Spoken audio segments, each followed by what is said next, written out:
तो हमने इस प्रकार कुछ लिखे हुए हैं topic air force last 51 days strategy.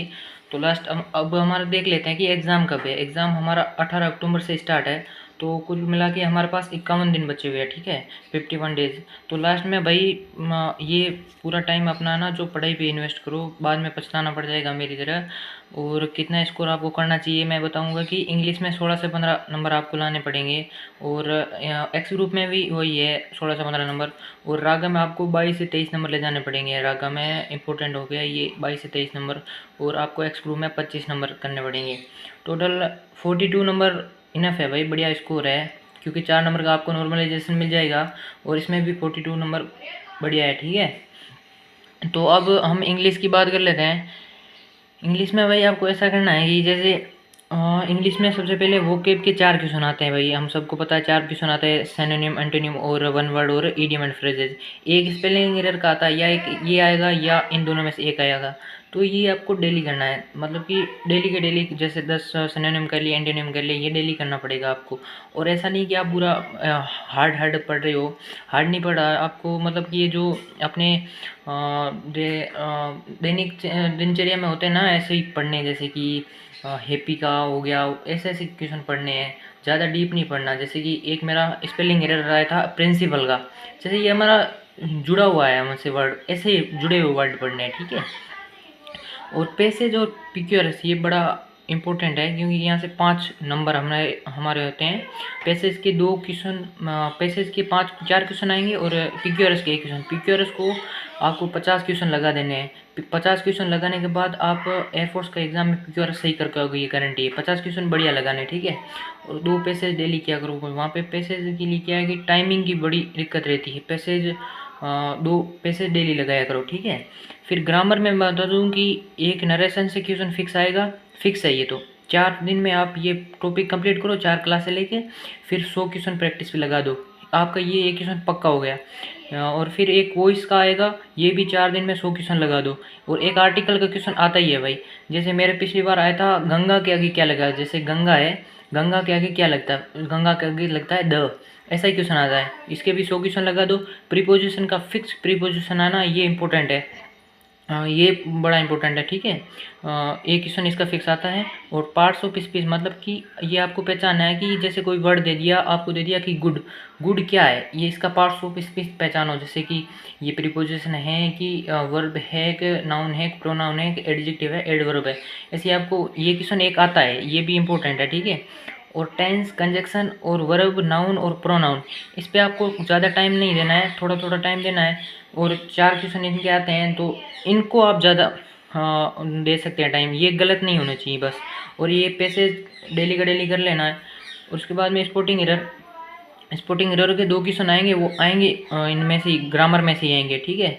और ये नहीं है, ये तो सेंटेंस इंप्रूवमेंट के क्वेश्चन आते नहीं भाई। इस प्रकार आप जैसे कि हाँ ला सकते हो, यहाँ से आप 15 से 16 नंबर आराम से ला सकते हो, ठीक है। ये इंपॉर्टेंट है, आप इम्पोर्टेंट देख लो कि नरेशन, वॉइस है, आर्टिकल है, प्रीपोजिशन है, फिर ये पार्ट्स ऑफ स्पीच है, ये तो इनसे ही क्लियर हो जाएगा, ठीक है। और टेंस भी पढ़ लेना थोड़ा थोड़ा, कंजक्शन, ये अब लास्ट के 2 मंथ है तो आपको रिविजन ही करना है, ठीक है। और पैसेज, पैसेज है, और वोकेब तो नॉर्मल नॉर्मल पढ़नी है। फिर आगे बात करते हैं हम अपने रीजनिंग की। रीजनिंग में भाई 14 से 15 क्वेश्चन आते हैं, और इसमें आप कह सकते हो कि मैं वो टॉपिक बता रहा हूँ जिससे 100% क्वेश्चन है, फिक्स आएगा, ठीक है। डायरेक्शन फिक्स है क्वेश्चन आएगा, ब्लड रिलेशन फिक्स है क्वेश्चन आएगा, सीरीज से फिक्स है क्वेश्चन आएगा, और कोडिंग डिकोडिंग से क्वेश्चन आता ही है, और सिटिंग अरेंजमेंट से क्वेश्चन आ जाता है भाई, 80% चांस है क्वेश्चन आएगा, ठीक है। फिर आपका रैंकिंग टेस्ट क्वेश्चन फिक्स आएगा, रैंकिंग टेस्ट मैंने जितनी भी बार भी एग्जाम दिया है, रैंकिंग टेस्ट से क्वेश्चन आया है। मैथमेटिकल ऑपरेशन से इस, और डिक्शनरी ऑर्डर से एक क्वेश्चन आता है, इन दोनों से, दोनों भी आ सकते हैं, और एक क्वेश्चन तो आता ही आता है। यहाँ से आपको मान सकते हो कि 7 क्वेश्चन ये फिक्स से आएंगे ही, 7 ये, और 5 फिगर सीरीज के 12 क्वेश्चन तो ये हो गए, 12 नहीं तो 11 क्वेश्चन, ठीक है। फिर आपको देख ले, ये 50 क्वेश्चन एक से प्रैक्टिस कर लेना, और ब्लड रिलेशन की प्रैक्टिस कर लेना 50 क्वेश्चन भाई, ये कर लेना, नहीं तो फिर एग्जाम में आपको प्रैक्टिस नहीं होगी ना, तो फिर टाइम मैनेजमेंट नहीं होगा, और फिर वहाँ पे क्या है कि हड़बड़ाहट सी महसूस होती है, तो फिर वो नहीं हो पाएगा क्वेश्चन वहाँ पे। ये जो क्लॉक है, कैलेंडर है, डाइस है, ये भाई पहले क्वेश्चन आते थे, इससे अब क्वेश्चन आते हैं लेकिन इतने नहीं आते, ये इंपॉर्टेंट नहीं है, तो इनको नॉर्मल नॉर्मल पढ़ लें। क्लासिफिकेशन है, सिलोजिज्म है, फिर ये अपना एनालॉजी टेस्ट है, dice, clock, calendar, hidden figure, paper cutting and folding, ये फिगर, द मिसिंग नंबर्स, इनसे क्वेश्चन दो से तीन से क्वेश्चन इनसे भी आते हैं, फिक्स नहीं है ना इनका। फिगर सीरीज से 4 से 5 क्वेश्चन आ जाते हैं, फिगर सीरीज पे अपना पूरा ध्यान दो, ठीक है। और 300 क्वेश्चन है रॉबिन सर की, जो एक है ना वो मैं आपको तो डाल दूंगा, रॉबिन सर की वो प्रैक्टिस एक वो पूरी पीडीएफ दी हुई है 500 क्वेश्चन की, वो लगा देना, उसमें से 300 क्वेश्चन तो लगा देना, 2 से 3 क्वेश्चन तो आपके एडिटरीज आ जाएंगे पूरा सेम टू सेम। और आप भाई रीजनिंग में आप ना अल्फ़ाबेट की सारी प्लेस वैल्यू बढ़िया तरीके से याद कर लो, यहाँ से 2 से 3 क्वेश्चन आते हैं भाई, ठीक है। ये हो गया रीजनिंग का।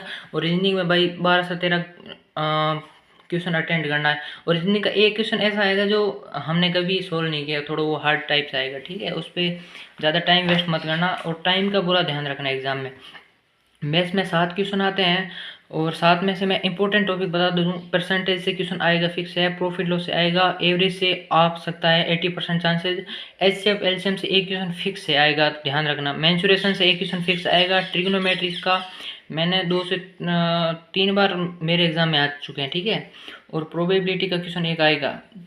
टाइम एंड वर्क का फेवरेट टॉपिक रहता है सभी बच्चों का, लेकिन यहाँ से क्वेश्चन आता नहीं है, मेरा कभी नहीं आया है।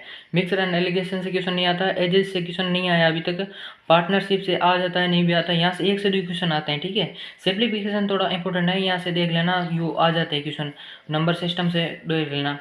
तो मैं आपको मैथ में कहता हूँ, मैं 5 क्वेश्चन सही करने ही करने हैं, ठीक है। 1-2 क्वेश्चन गलत हो जाए तो कोई प्रॉब्लम नहीं है, लेकिन 5 क्वेश्चन, और 3 क्वेश्चन तो बिल्कुल सिंपल ही आएगा, ठीक है। 3 क्वेश्चन ज़्यादा हार्ड नहीं आएगा। 5 क्वेश्चन, 7 क्वेश्चन आते हैं, उसमें से 3 क्वेश्चन तो सिंपल आएंगे, 2 थोड़े ये पढ़ लेना, इनमें से आ जाएगा। 7 क्वेश्चन तो यहीं से आ जाएंगे, देख लेना।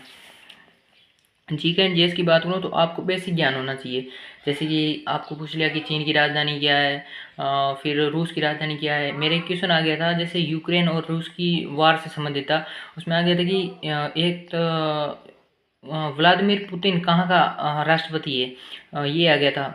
तो फिर मैंने वो तो रूस का था, उसमें यूक्रेन भी था, उसमें यूक्रेन वाला के भी व्लादिमीर जेलेस्की है, तो फिर ये से कंफ्यूज हो जाते हैं। तो बेसिक क्वेश्चन होना चाहिए, ज़्यादा डीप नहीं पूछे जाते। एक क्वेश्चन ये आया था मेरे वर्ल्ड जियोग्राफी से आया था कि वर्ल्ड की सबसे लंबी नदी कौन सी, वो नील नदी थी। वैसे ही क्वेश्चन आते हैं, थोड़ा बेसिक नॉलेज, जैसे कि आप कहते हैं ना कि जानकारी होनी चाहिए। एक क्वेश्चन करंट अफेयर से आ जाएगा, फिक्स रहता है, और एक क्वेश्चन साइंस और कंप्यूटर में से दोनों में से एक क्वेश्चन आ जाता है, कभी कभी दोनों ही आ जाते हैं, ठीक है। और पॉलिटी से एक क्वेश्चन फिक्स आएगा, और हिस्ट्री से आएगा, और जियोग्राफी से आएगा। ये इसके आप जैसे इंपॉर्टेंट टॉपिक लगा, इंपॉर्टेंट पढ़ लो, ज़्यादा डीप नहीं पढ़ना, ठीक है। तो भाई ये सब था, मैं आपको बता दूं। और लास्ट के 1 मंथ है भाई, जल्दी टॉपिक को जल्दी जल्दी करो, और क्वेश्चन आप लास्ट के 1 मंथ में ज़्यादा से ज़्यादा मॉक टेस्ट भी लगाया करो, एक दिन में, और 10 से 12 घंटा पढ़ा करो। एयरफोर्स का एग्ज़ाम इतना मतलब कि ज़्यादा हार्ड नहीं आता, लेकिन ज़्यादा सिंपल भी नहीं आता, तो आपको इस तरह पढ़ना है। कुछ समझ नहीं आए तो आप कमेंट बॉक्स में पढ़ सकते हो। भाई फास्ट वीडियो तो थोड़ा हेजिटेशन वगैरह भी हो रहा है, इतना कुछ नॉलेज वीडियो बनाने का नॉलेज नहीं है, ठीक है भाई। चैनल को सब्सक्राइब वगैरह करना। जय हिंद।